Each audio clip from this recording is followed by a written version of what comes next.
este caos el desorden que enfrentamos. Está con nosotros Dimitri Senmache Artola. Él es ministro del Interior, reciente ministro del Interior, quien se encuentra con nosotros. Ministro, gracias por estar aquí en TV Perú Noticias. Buenos días a Julio y muchas gracias por la invitación. Ministro, han pasado 7 días de su designación. ¿Cómo ha encontrado el sector? Bueno, ya lo conocía, he tenido la oportunidad de trabajar en algunas gestiones anteriores y sé que de los 19 sectores es quizá el más complicado, pero el éxito de ese sector va a redundar en casi todos los sectores y en el país, ¿no? Porque nos encargamos de brindar seguridad a toda la nación y es muy importante la seguridad para el desarrollo. Sin seguridad tampoco hay inversiones, ¿no? Ahora, estamos hablando de un sector que tiene un presupuesto que supera los 11.000 millones de soles. He estado revisando esta mañana un poco el avance de ejecución y ya han ejecutado el 39%, es decir, hay 4.500 millones de soles ya comprometidos como parte del trabajo que se viene haciendo.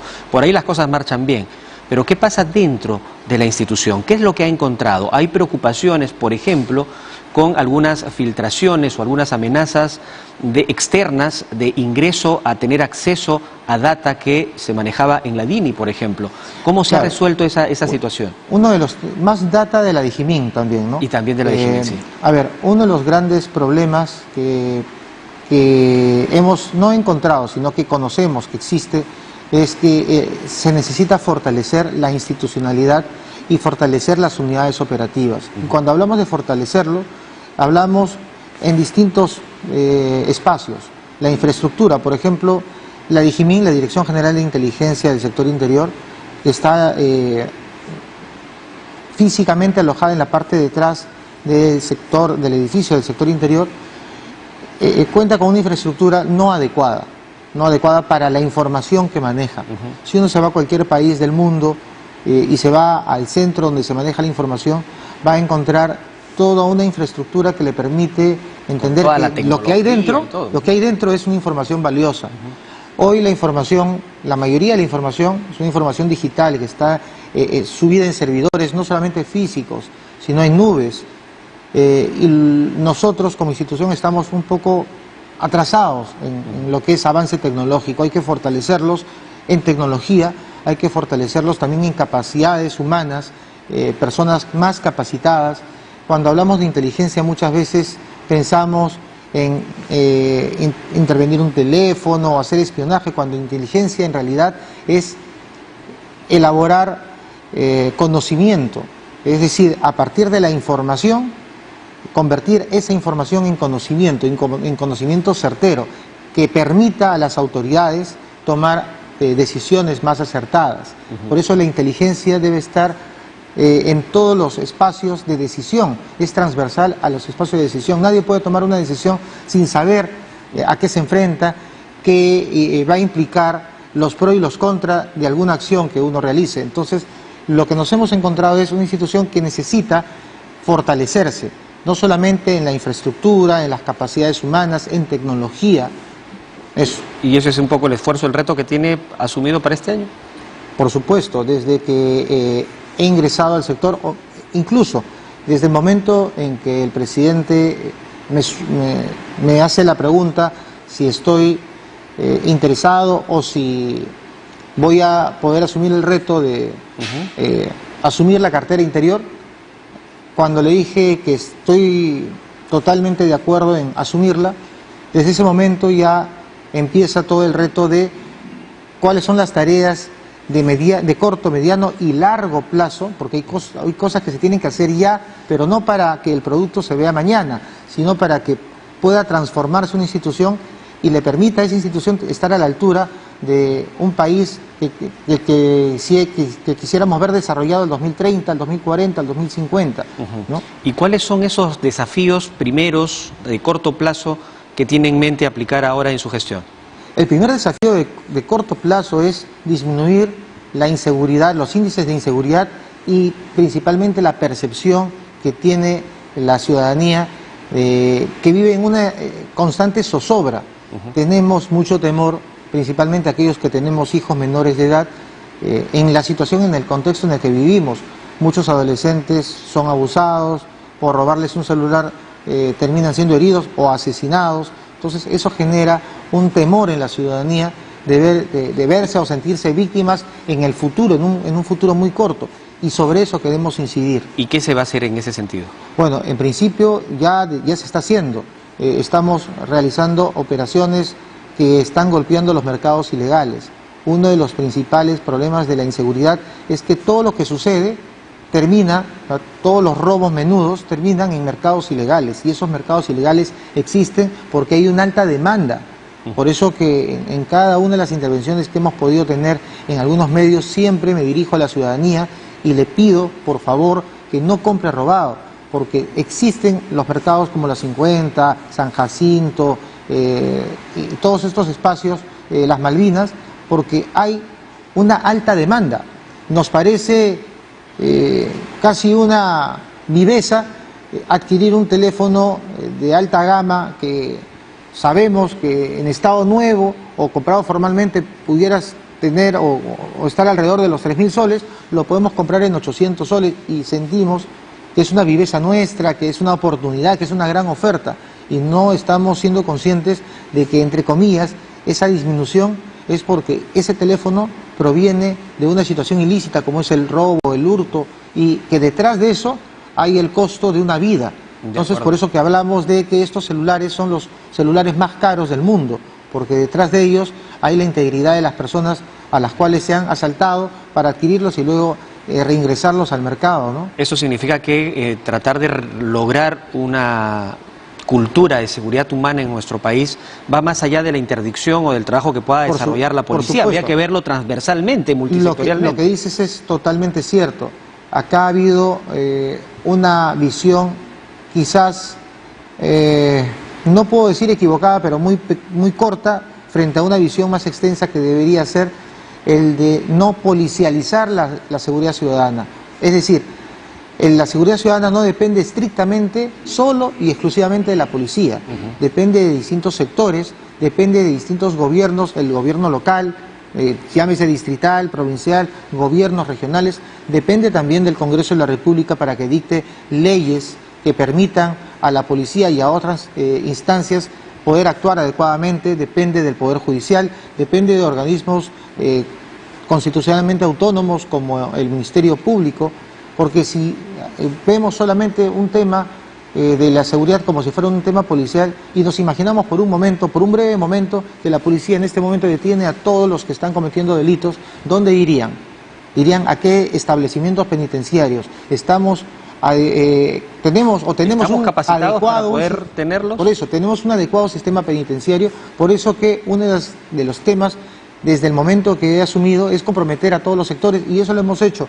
Le hemos pedido al presidente en pleno Consejo de Ministros y el presidente nos ha dado ese respaldo para establecer un contacto permanente con cada sector. Estamos en un contacto muy cercano con el ministro de Justicia, Félix Chero, para llevar a cabo prontamente algunas acciones en conjunto, porque vamos a tener que ver el tema de los establecimientos penitenciarios. ¿Como los módulos de flagrancia que se van a implementar ahora el 1 de julio? Exacto, eso es uno en el tema de la esperanza en Trujillo. En el porvenir en Trujillo, ¿no? Sí. Pero más allá de eso, no solamente los módulos de flagrancia, sino, por ejemplo, en el INPE, que descansa en el Ministerio del Interior, de Justicia, necesitamos, por ejemplo, ver qué es lo que sucede en los penales. Muchos de los delitos que se cometen de extorsión, de estafas, incluso muchos de los delitos tales como secuestros son programados, diseñados dentro de los penales, ¿no? Entonces, eso hemos conversado en el Consejo de Ministros y queremos actuar de manera conjunta, ¿no? Hace mucho tiempo se hablaba siempre de tener equipos que permitan cortar el acceso a llamadas telefónicas desde los penales. ¿Qué hay de eso? ¿Eso es algo que se va a retomar para bloquear el uso de celulares dentro de los establecimientos? Entiendo que sí, no puedo entrar en esa materia porque no descansa el Instituto Nacional Penitenciario, en nuestra responsabilidad es el tema de justicia, pero entiendo que sí y es necesario. He tenido la oportunidad también de trabajar en algún momento aconsejando al Consejo Nacional Penitenciario como miembro asesor, ¿no?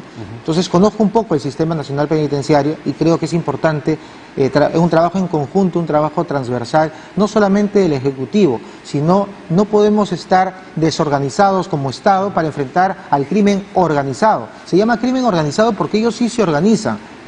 Nosotros como Estado, la única manera de lograr una acción exitosa y de largo plazo, es decir, sostenible, es que enfrentemos esta delincuencia de manera organizada, ejecutivo, legislativo, ahora, judicial y todas las organizaciones autónomas que correspondan. Podríamos decir que hay diferentes niveles de criminalidad en nuestro país que generan esta sensación de inseguridad. Una tiene que ver con los robos, los asaltos, la inseguridad, el robo menudo de la calle. El robo menudo de la calle, que efectivamente todos nos sentimos vulnerables. Que genera más incidencia, porque cuando a una persona la asaltan, no solamente es la persona asaltada, sino toda su familia le genera una sensación de inseguridad, ¿no? Pero ese es uno. Exacto. Hay otro que tiene una mayor escala y, como señala usted, tiene todo un sistema organizado previo, detrás, operando. Por ejemplo, las organizaciones de narcotráfico, las organizaciones terroristas, las organizaciones de trata de personas, que detrás de ellos hay un sinfín de actos ilícitos que se realizan. Y a diferencia de los demás, estas organizaciones perciben muchas ganancias ilícitas que los empodera, que los hace poderosos y que genera muchas veces la impunidad. Eso es lo que pasa en el mundo entero cuando se enfrenta al narcotráfico. El narcotráfico genera mucho dinero para estas organizaciones criminales. Dinero que muchas veces es utilizado, penetra el aparato público, que penetra a los administradores de justicia, que al mismo Ejecutivo en particular. En otros países, donde también tienen estos problemas, se identifican una serie de cárteles, organizaciones criminales dedicadas al narcotráfico en particular. En el Perú no los tenemos, pero sin embargo somos el principal productor de droga, de exportación de droga en el mundo. Eso es peligrosísimo, preocupante. ¿Qué se va a hacer en ese caso en particular? ¿Hay algún plan específico para combatir esta lacra? El año pasado yo tuve la oportunidad de estar también en el sector interior y se aprobó el Plan Nacional de Erradicación.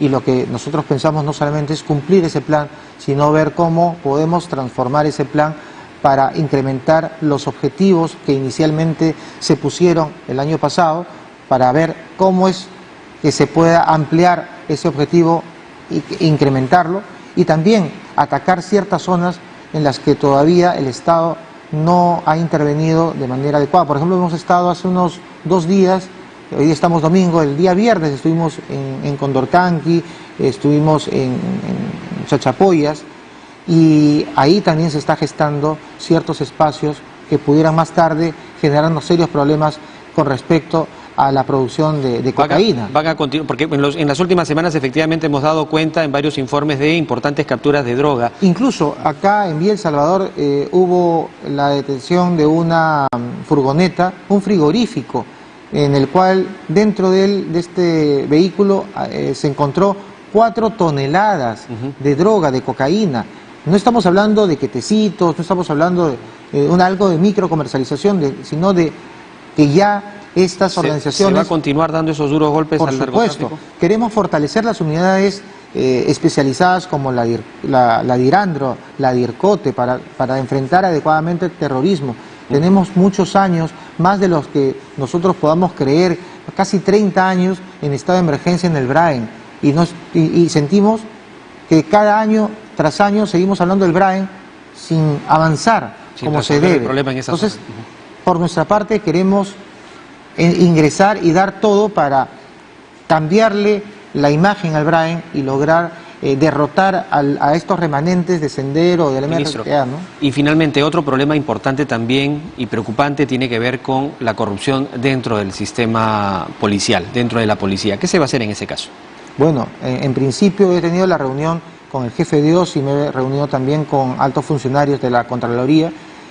Creo que es importante generar mecanismos de control gubernamental que permitan a las instituciones tener más capacidad de respuesta para lograr que los recursos sean eficaz y eficientemente gastados, ¿no? El tema, muchas veces cuando se habla de ejecución presupuestal, solamente se ve lo gastado, pero no se ve si ha sido eficiente o no ese gasto. Sabemos que los recursos en los estados, en todos, siempre son insuficientes, pero no queremos ir a la queja de nos falta ni no, sino de lo que ya tenemos, gastarlo eficientemente, que no se diluya en el camino estos recursos en otros pagos que perjudiquen el accionar de la policía. ¿Cómo van a hacer eso? ¿Cómo van a hacer esa mirada y ese cuidado? Estamos fortaleciendo el trabajo que va a realizar el propio órgano de control institucional. Nos hemos comprometido con ellos para que el seguimiento del control concurrente, este control que acompaña todas nuestras acciones, sea una de las principales formas de control. No queremos este control posterior, cuando ya no hay nada que hacer, no queremos encontrar culpables, queremos evitar que se sucedan los hechos y que se vea perjudicado el erario público, el presupuesto nacional, principalmente el presupuesto que se nos otorga, ¿no? Bien, ministro, le agradezco por estar aquí con nosotros, estaremos muy atentos, todavía tiene pocos días en la gestión, estaremos acompañando Quisiera el trabajo que viene haciendo. robarte un minuto para dirigirme a la población y nuevamente recalcarles que ayúdennos a enfrentar la inseguridad, y eso es no comprando robados. Existen mercados ilegales porque pensamos, no somos conscientes, creemos que lo que estamos realizando al ir a San Jacinto a comprar un faro de nuestro vehículo o comprar el retrovisor o la puerta de nuestro auto que ha sido golpeada, creemos que es algo natural. Cuando vamos a comprar a estos mercados un celular o una tablet a un precio muy por debajo de su costo real, y creemos que eso es algo natural. No compremos robados, no incentivemos a los mercados ilegales. La persona que compra robado es tan culpable como aquel que ha cometido ese delito. Bien, ministro.